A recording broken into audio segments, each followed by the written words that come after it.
ॐ खड्गं चक्रगदेषु चापपरिघान् शूलं भुषुण्डिं शिरः शङ्खं सन्ददतिं करैस्त्रिणयनां सर्वाङ्गभूषावृतां नीलाश्मद्युतिमास्य पाददशकां सेवे महाकालिकां यामस्तौत्स्वपिते हरो कमलजो हन्तुं मधुं कैटभम्। अर्थ: खड्ग, चक्र, गदा, चाप, परिघ, शूल, भुषुंडी, रुंडमाळ आणि शंख इत्यादी आयुधे धारण करणारी देवी सर्व रत्नालंकारांनी ही सुसज्जित आणि सुशोभित आहे.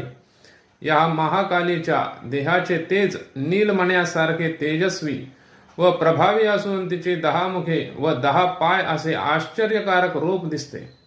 ही पद्मजा अशी रणभूमीत सज्ज झाली व देवांना तिने मधु आणि कैटभ या राक्षसांना ठार मारण्याची प्रेरणा दिली.